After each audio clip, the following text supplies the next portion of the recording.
Welcome to episode 4 of the Shark Trust podcast, where we go behind the scenes of shark conservation and take a deep dive into the projects that we are currently doing. In this episode, we are joined by Conservation Officer Hettie Brown. Hettie, welcome to the podcast. Thanks for having me, Mark. Thank you for walking from one office to the other. It was quite a trek, but that's all right.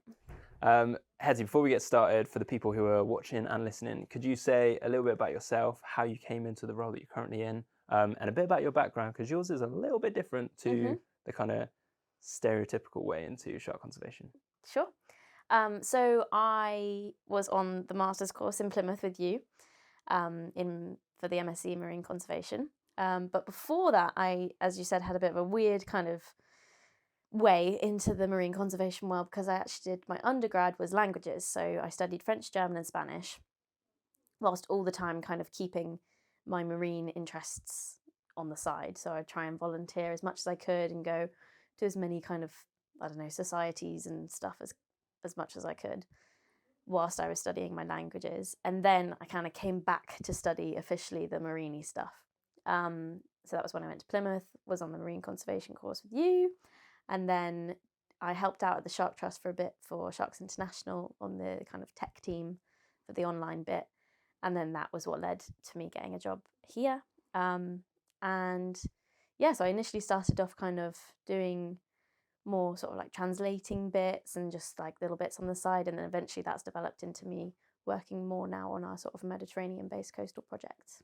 And if we go back into, you said there about your like translating stuff, like that's so important because obviously shark conservation is international and you want it to be in multiple different languages. Could you talk a little bit about kind of the types of things you are translating, like what involved in that work? So the main big translation project was Jack's Fisheries Advisories, which I think you've spoken about on another podcast. Yeah. But obviously Fisheries Advisories, he can talk about it better, but there's something that we want fishers to be able to see so they know what sharks they can and can't and should and shouldn't catch and what to do with them if they do catch them, because there are a ton of different rules for different species. And obviously if one fisher calls something in their own language but it's called something completely different in English, then that's not going to be conveyed if they're not translated. So that was one big project I did. And then other little things, like I was really passionate about getting, and this is still in progress actually, but getting like our social media in different languages as well. But all of that actually initiated a bigger thought and now project, which is what we call Tiburones y Rayas, which is our Spanish-speaking shark and ray project, which we're doing in association with LAMNA, who are a Spanish, a Spain-based shark conservation NGO.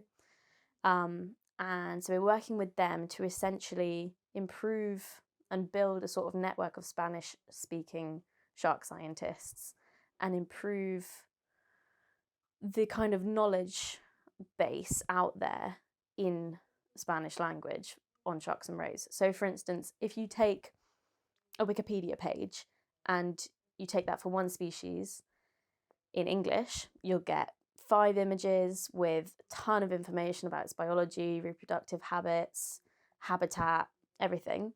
And then you click on that same thing, you just change the language and put it in Spanish, and there's like 3 lines and sometimes a photo if you're lucky.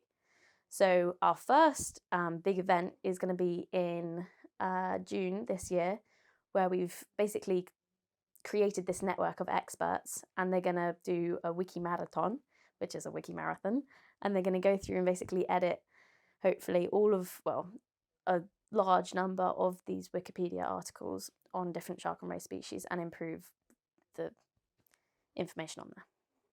That is actually very cool. But as a wider project, it will work as a way to basically create a better network for Spanish-speaking shark scientists to be able to kind of communicate with each other, know where each other are. Because, to be honest, one of the biggest barriers, in my opinion, to effective science communication and also just conservation is that English is the dominating language, which is good in some senses because it acts as a language that everyone can speak and lots of people can understand. So it's like that middle language. But in another sense, that means that it puts so many people whose mother tongue isn't English at a huge disadvantage. because they have to spend X amount more time reading papers, X amount more time understanding the language, whether or not they're an amazing scientist. So yeah, that's the reasoning behind it. Yeah, super interesting, really cool project. And I think, yeah, just highlighting that importance that just because a shark's name is something here, it doesn't mean it's going to be that somewhere else. And another big thing is like, we call a blue shark, but in Spain it might have 3 different names and then 2 additional kind of more colloquial terms. So actually being able to find out what those colloquial terms are and communicate that to fishers is really important as well, because they might not even know what the official name is. It's kind of like here where we have like cat sharks, but then it's dogfish to a lot of other people. Yeah. No, that sounds really cool. And yeah, amazing that you kind of started that just going back, obviously working with... It worked well because I had that idea at a similar time as Jaime, the lead from the Lamna side, had the same idea. So it was like, whoa, we both highlighted the same problem. So it was a natural, let's do something about it. And then kind of staying on that kind of topic of, Spanish speaking, the Mediterranean, if we take like obviously metaphorical because we are still here in England, little trip over to the Mediterranean. Do you want to start telling us a bit about the Mediterranean program and some of the projects you are currently leading? Sure. So the kind of longer running one is the angel shark work that we're doing. So that's funded by the Shark Conservation Fund, and essentially we're working with partner organisations in Cyprus, Turkey and Tunisia to essentially, they all have various kind of objectives that we make sure they can achieve and support them in doing so, but that would either range from encouraging governments to actually apply the legislation that's already been bound by the GFCM into their national legislation, and then actually one step further enforcing that in fisheries. So a GFCM, the General Fisheries Commission for the Mediterranean, is the kind of regional fisheries management organisation for that region, and there are already prohibitions in place that you can't target, land, transship, sell any angel shark species. There are 3 in the Mediterranean, and yet people do this anyway in some places. And what's really important is that fishers also know that if they do catch it by accident, then they need to put it back safely. So there are a variety of different things within the project. One is making sure that prohibition is actually enforced. The second is making sure that the enforcement of it, so the safe release back into it, is actually safe. Things like making fishers aware of what species they're catching, because the 3 species in the Med actually look pretty similar to each other. So one of the things we've developed is an identification guide that's then stuck on fisher boats along with QR code stickers. So if they bycatch an angel shark, they can think, I'm going to safely release this, but first I'm going to actually take a picture of it with a ruler along the side so that I can see how big it is. Hopefully we'll be able to see what sex it is, whether it's male or female, and what location they found it in.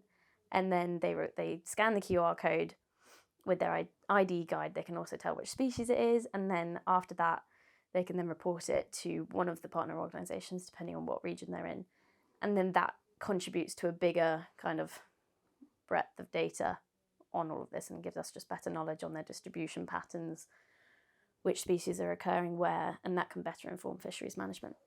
And there's like obviously quite a few elements to the work you're doing there. When you say kind of handling and releasing them safely, is there a non-safe way to do it? Like how is it that they should release them? Yeah, so I think people's natural reaction is, if they've caught a shark, obviously you might have some reservations to pick it up in a certain way because it's a shark and you might be a bit scared of it. So what we get is a lot of people grab it by the tail and kind of lob it in, which isn't good because obviously sharks are marine animals. They need the support of the water to support their insides and all of their organs and everything. So when you take them out of the water, they've instantly lost that. and that makes them way more susceptible to damage when they're on the boat. And therefore then flinging them by their tail into the boat is quite problematic. So what we suggest is that you grab them under the tail and under the kind of main ventral side of them, and then you delicately put them back in the water like that. So that's something that we're working on with Louis at the moment, is creating a video, a safe release video, so that we can kind of guide fishers into safely releasing them. Okay, that's because it's all good if you release them, but if they die in that releasing process, then not so great. So their kind of handling is also to reduce like mortality. Yeah, exactly. Mortality rates. Yeah. And then the ID guides translated to the native. Yeah. So language. We worked with the partners to translate them all into either Turkish, Greek, or Arabic. Arabic. Yeah. Fantastic.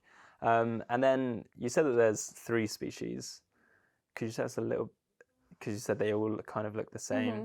Firstly, some people might not know what an angel shark is. That's so could a very you good point. say a bit about an angel shark, and then how do you actually differentiate those 3 species? So angel sharks are flat-bodied sharks. So they kind of look a bit like rays. You might think it's a ray because it's got a flat body and it lives on the bottom of the sea floor, but they are sharks. And the way you can tell that is because its mouth is not on its underside. Its mouth is kind of at the end of its mouth, and its gills are on its side. If its gills were on its ventral side, so underneath, and its mouth was also there, then it would be a ray. But because of the positioning of that and its mouth, it's a shark. But they are flat-bodied, so they kind of look a bit, ray-like. And they're the kind of, their heads are quite rounded, and then they comes out to 2 kind of wide pectoral fins, and then that kind of narrows into a sharky-like tail, but still kind of flattened. So people say that they get the name angel shark because of the shape of the front of their head, which is in a bit of a kind of halo shape. So it looks like they might be wearing a halo, and hence the word angel. So all 3 of them have that same distinctive shape, but then the way you tell them apart is by their kind of the pattern on their dorsal side, so the side that you would see if you were looking down at them from above. So you have the angel shark, which is Latin name or scientific name is Squatina squatina. That one's the more kind of beige, sandy-like coloured one with like quite a distinctive kind of lined pattern on its back. Then you've got Squatina oculata, which is the smooth-backed angel shark, and that one's a bit more kind of grey in colour, and it can have these really cool ocelli, which are basically big spots on its pectoral fins. It can actually occur anywhere on its body, but they're usually on the pectoral fins. And these ocelli are really cool because they give the appearance to predators that they're 2 really big eyes. So they make the whole angel shark look bigger than it actually is to kind of ward off predators. They have the more kind of spotty pattern, and they're a bit darker grey. And then you've got Squatina aculeata, which is the sawback angel shark, which is distinctive from this saw kind of line of thorns, you could say, along its back. So, and that one's a more similar colour to Squatina oculata, but you can tell because of that line of thorns. Yeah.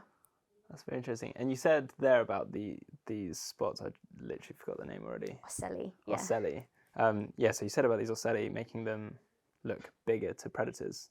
What are angel sharks' predators? I guess another bigger shark. Yeah. Other sharks. Yeah. Poor guys. But other sharks got to eat. Yeah, everyone's got to eat.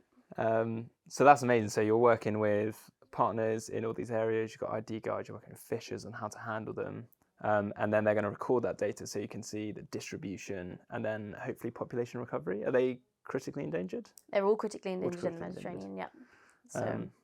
And how long has this work been kind of going on for? Like, when do you reckon, do you think you'll see recovery soon? Or are they quite a slow... I'm quite new to the project because, Kat's usually the lead and she's on maternity leave, so I've kind of picked up where she left off. So to be honest, my view of it when I joined was the project was already super established. the prohibition was already in place and people had already accepted that they were critically endangered, and there was already quite a large effort to protect them. So from my perspective, and this is like a good example of shifting baselines, actually they're doing relatively well and there's a lot of conservation work going on for them. Whereas probably for someone who'd already started the work when it first began, they've already made huge improvement but that's, yeah, I'm probably a bit too new to. So when Kat's back, we'll get her on and we'll start asking her those ones. So from an established project that you came in kind of partway through, let's get to a project that was not established and you have just started. So there might not be a lot of detail because obviously it's just started, but do you want to tell us a bit about that one? So this is the guitarfish work I think you're hinting at. So it actually had kind of already been a little bit initiated before COVID. But COVID kind of, as we know, for many people, kind of hindered it, and it kind of came to a bit of a standstill. And since then, the situation has changed. We've learned different elements about the project. So essentially now we're restarting it up. And part of the work we're doing now is to essentially determine what the main priorities are with guitarfish. So these are, again, critically endangered shark-like rays in the Mediterranean. So they're opposite to angel sharks, who are ray-like sharks. These are shark-like rays. So they are technically rays because their gills are on their underside and their mouth is also on the underside.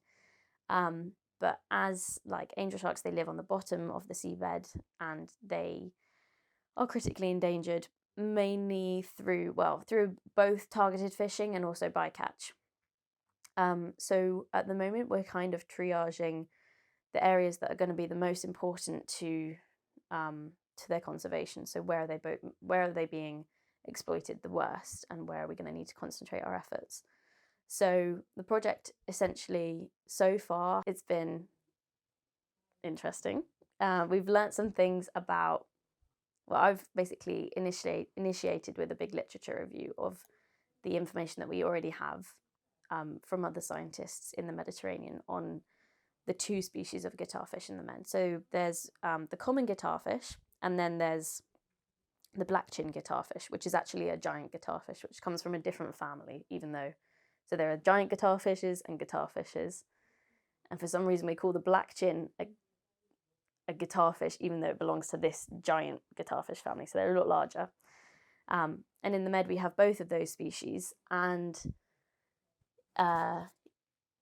basically we worked out that they're quite similar looking. And I think there's probably been a lot of misidentification in some of the work because of the extreme similarities. So for instance, I don't have a picture, but if you Google guitarfish we can totally get one up, But if you describe if we get the two of them, then basically you have the main distinguishing features are to look at its rostrum, so the pointy bit at the beginning, like where you'd imagine its kind of nose is, and then also the nasal flaps on the underside of it. And unless you get a picture where you can see very well that rostrum or the nasal flaps, you're not really going to be able to tell what species it is. So it's really reliant on getting like accurate fisheries photos or like fisheries market photos, or even just having someone that already knows those two really important ID features and where to find them and which one means what. So I think that's going to be one of the initial steps, is to actually kind of create a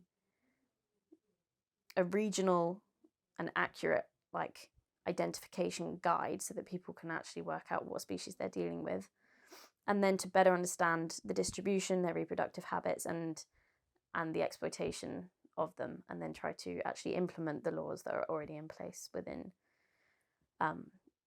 national legislation and international legislation. And the differences between the two, you've said it's like the rostrum and the nasal flaps. Which one, like when you say the rostrum, don't they both have a rostrum? They both have the rostrum, but on a black-chin's rostrum, it's a lot thinner and a lot more kind of pronounced.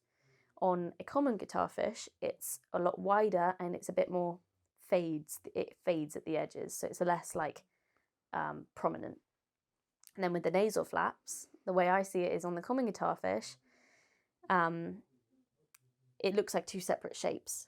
And on the black gin guitarfish, it looks like one long thing like that. Okay. And that's the way I look at it. And once you get that kind of shape in your head and being able to distinguish if it's one long looking shape or two distinct circles, then you can tell quite easily. But knowing that that's what you've got to look at, I think is quite tricky.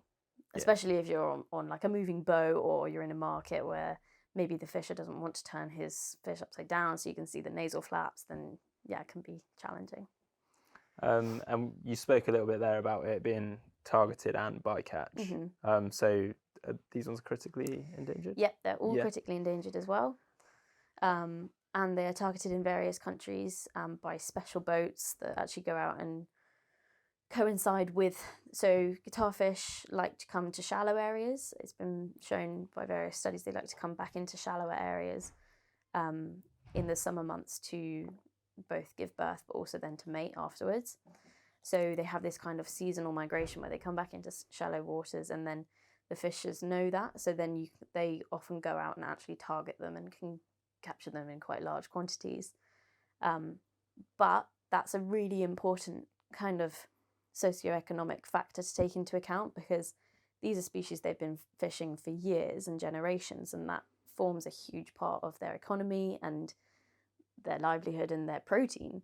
So it's a really interesting project because you can't just go in and put a ban on all fishing of them, because that's just not going to work. It's not realistic. So yeah, it's about finding this balance and helping people to understand that if we actually carry on at the rate, then they are going to go extinct. So something needs to be done.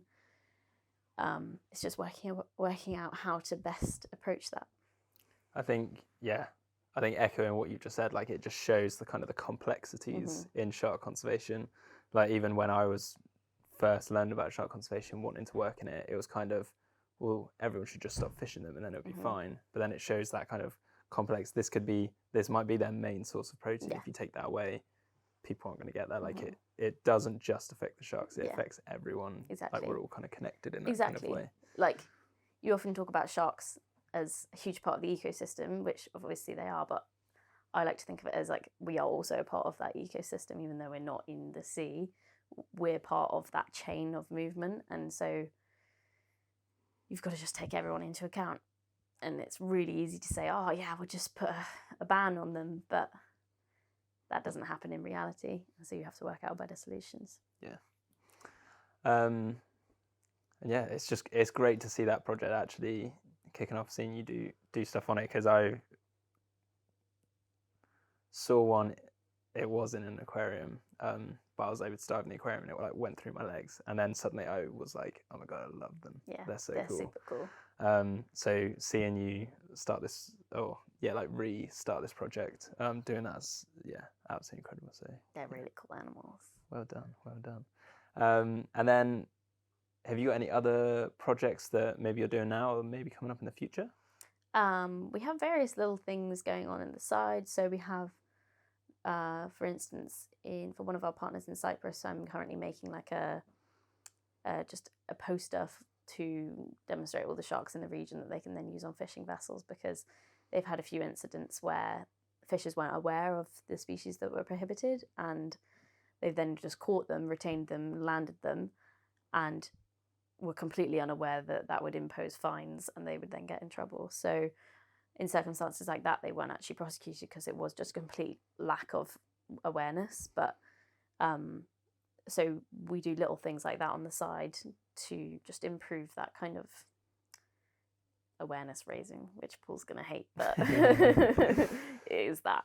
Yeah, and I think it is an important part, like in fisheries, because sometimes they're people who work in fisheries like painted as the bad guys. There's the ones fishing shark, but again, they might literally not have a clue that that shark isn't allowed to be retained or landed.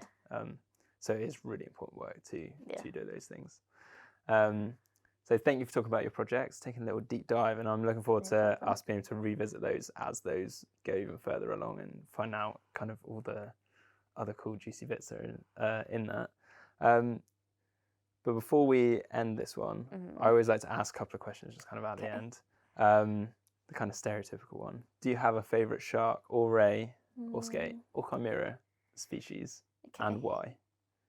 Oh, I think I change it every time, to be honest. I think it Like changes Louis. every day. Yeah, that is what Louis does. Because initially, my favourite ray was a manta. But I don't work on them, and they are amazing, but I think they already get a lot of love, you know? And I kind of want to spread my love further than that. I think it's probably going to be a guitarfish and probably a black chin if I'm being super biased, which is mean to the commons, but... Is it because they're so common? You're just like, oh. No, it's not that. It's because I prefer the look of their rostrum. They're nicer to look at. Shallow. That's good though. That's good. Yeah, that makes me feel really mean for the commons. Now I feel like really mean. But yeah, I think I'd say black chin guitarfish. Okay, that's nice that it is one of the ones you're working on, because then Yeah. it shows that kind of passion, and Yeah. you could kind of develop kind of an attachment to the species that you're working on. Don't Yeah. you? And then the other one is, do you have any experiences with sharks or rays, like in the wild, like where you've been diving maybe or anything like that? Do you want to tell a little bit about that story, and then so not only the story of it, but then also how you felt when you saw it as well? Okay. So I remember before I was like concentrated on sharks or anything, so this was actually way back during my languages degree. During my year abroad, I was living in Ecuador for 6 months. And during that time, my family came out and visited me. We went to the Galapagos. And we went on this little snorkel trip, and they said we were going to hopefully find sharks. And I remember being quite like, I wasn't scared, but I was a bit... Apprehensive? Yeah, I don't even know if it was apprehensive. It's that feeling where you can't really work out if you're just super excited or a little bit nervous. And I was probably a bit of both. And I remember the guide kind of found this like little weird rocky crevice, and then he would dive down like 2 meters below, and then one by one he would lead us down and show us, and then you'd pop back up for air. And he'd basically found this little group of 5 sleeping baby, I think black-tip reef sharks. And they were just so cute and tiny and sweet. And I was like, how can anyone be scared of them? Because they're so small and they were just sleeping in a group. I don't actually know what the species was. Was it white-tip reef sharks? Could have been They usually white-tip. sleep in there. Could have been white-tip. Slender, quite long. But I was like, at that time, I wasn't a shark nerd yet. I was yet to be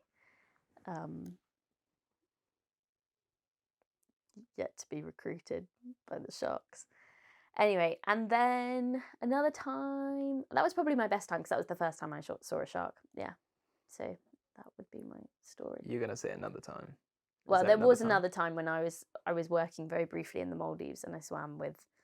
There were just black-tip reef sharks everywhere, and that was just so cool because you'd be snorkeling, like I was doing coral transplantation, and I'd just be doing my work, and then you'd see a shark in the corner of your eye, and they were just your mates.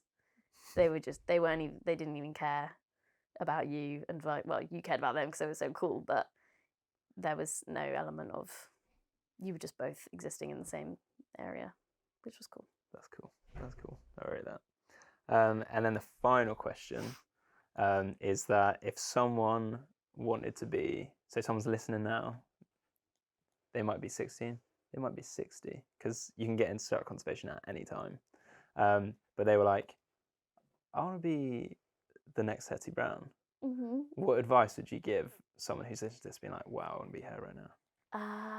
Okay. I think that, well, you would need to study languages, or not formally, but you'd at least need to make an effort to, like, you don't have to go to uni and study them, because I think there's a huge value in actually just going and living somewhere, because being immersed in a language, you can often learn it so much better than formally studying, sitting down and learning the grammar. But I think languages is something that's, for me, helped me in so much of my work, because yes, I'll work in French and Spanish. So French for the Guitarfish project when I'm working on the work in Tunisia, or Spanish for Tiburones y Rayas. But I think even just having that language basis and being able to understand grammar and stuff has helped me, even when I'm working on like this poster I'm making in Turkish. I can just, it for me is a lot easier, I think, than it might be for someone who doesn't have any understanding of language, because I can work out what words mean what and what verb is being conjugated by what, and it just makes it all that much simpler. So I would say having at least one language and an understanding of it is super important. It just opens the world up to so many more conversations and people, and as we know, sharks are a global conservation concern, so just speaking English is like assuming that everyone can speak English back to you, and then you're just shutting yourself off to so much of the world. So yeah, I think languages are super important, and just having, I don't know, I think that's one of the things that sets me aside probably in the shark conservation world, because a lot of people have just studied straight marine biology, but actually having that kind of varied background, I think maybe makes me slightly different. And I think you just need to be, happy, because I think a lot of the work can be like not off-putting, but sad, because you're hearing about, like, as I just said, my favourite shark is a guitarfish, but yeah, they're the ones I'm working on, and I hear about that they're being killed in their thousands every summer. So it can be really hard when you hear that, and that, like, despite all your work, this is still happening, and it happens with other species and in other people's work. So it can be quite like downheartening when you hear about the constant plight and just state of the oceans. And so I think that obviously if you just take that sad feeling and you go with it, then you're not going to do any good, because you'll have no motivation. So I think that's something we do actually as an organisation, is we all egg each other on and make our work fun, so that in days where something bad has happened, it's all actually still okay, and we still keep going. That's quite cute. Yeah. No, I agree, actually. Because like that is the reality of it. A lot of it is sad, and you hear about X amount of species being X% endangered or whatever, and that constant thing can be just like, oh my God, and it can make you angry at the world, but you have to remain happy with the world and want to just keep saving it. And yeah, I like that little positive spin on sometimes a sad situation. Thank you for joining us, and I look forward to revisiting all this stuff in future episodes. Nice. Thank you. Thanks. If you would like to learn more about the work that we're doing at the Shark Trust and look at some of Hettie's work, you can visit our website at www.sharktrust.org. You can also follow us on social media. We're on Instagram, Facebook, Twitter, YouTube, probably other stuff, basically everything. And follow us on that. You get some more information. And if you want to take part in any of our citizen science work, you can also download the Shark Trust app or visit recording.sharktrust.org to get involved. So thank you. Please like, subscribe, and share this with everyone you know. Hey, I'm Hettie. Thanks for listening to the Shark Trust podcast. Did you know that you can support our work protecting sharks and rays? Here's just some of the ways you can help today. Join our community of passionate shark supporters and gain access to exclusive events and content by becoming a Shark Trust member. You can adopt these incredible animals, directly supporting our conservation efforts and research projects. Make a donation today. Every donation makes a huge difference. Your contribution will go towards funding our vital work all across the world. And finally, if you want to get more hands-on, you can take part in our citizen science projects. Your data and observations are invaluable to understanding the world of sharks. Together, we can make a difference. Visit our website to find out more and take action today.